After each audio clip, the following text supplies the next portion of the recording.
La justice a rouvert une enquête sur une accusation de viol visant Gérald Darmanin pour des faits de 2009, contestés par l'intéressé. Une pétition demandant sa démission circule, mais le ministre des Comptes publics a le soutien du gouvernement. L'affaire pourrait devenir gênante mais, pour l'instant, le gouvernement fait front derrière le ministre des Comptes publics. Gérald Darmanin fait l'objet d'une enquête du parquet de Paris sur une accusation de viol pour des faits datant de 2009, que l'intéressé conteste catégoriquement. En janvier, la plaignante, Sophie Spaps, a envoyé un courrier accusant ce poids lourd du gouvernement de l'avoir violée alors qu'elle sollicitait de l'aide dans une affaire judiciaire. Selon le journal Le Monde qui a révélé l'affaire, cette femme âgée de 46 ans, ancienne call girl, s'était adressée en 2009 à Gérald Darmanin, alors jeune chargé de mission au service des affaires juridiques de l'UMP, pour tenter de faire annuler une condamnation prononcée à son encontre en 2004 pour des faits de chantage et d'appel malveillant contre un de ses anciens compagnons.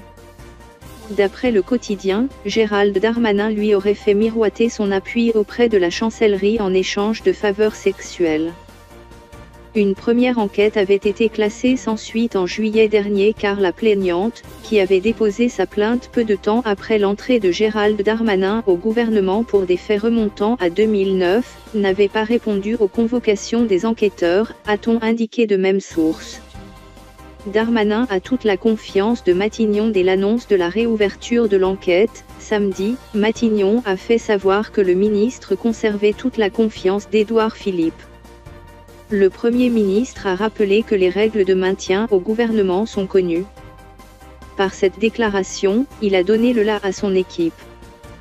Invitée lundi matin sur France Inter, la secrétaire d'État à l'égalité femmes-hommes, Marlène Schiappa, a d'emblée annoncé que le Premier ministre s'exprime au nom du gouvernement. Alors qu'on lui demandait pourquoi M. Darmanin ne démissionnait pas, elle a répondu « La règle a été claire, elle a été expliquée par le président et le Premier ministre, c'est à partir de la mise en examen.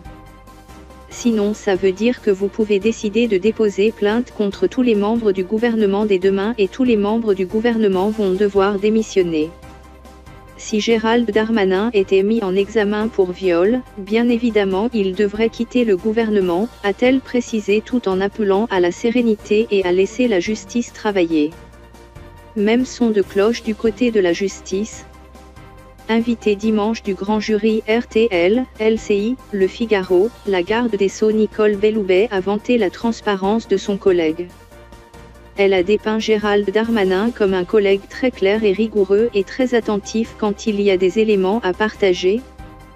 Les ministres exercent des responsabilités, ont en charge la gestion d'un département et il faut qu'ils soient en mesure de conduire cette action.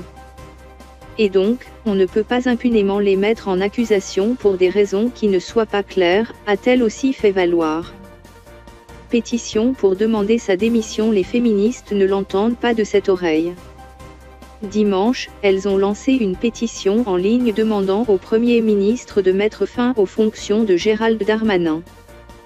Monsieur le Premier ministre, quand un ministre est mis en cause pour viol, il ne peut pas rester au gouvernement, écrivent 4 militants féministes, Madeleine Da Silva, Elliot Lepère, Clara Gonzalez et Marie Servetti.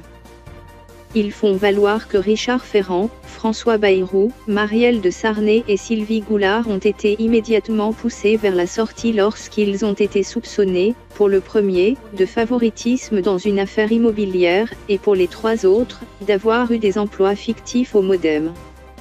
Être visé par une enquête préliminaire pour un crime sexuel serait donc moins grave. Demandent les auteurs de la pétition.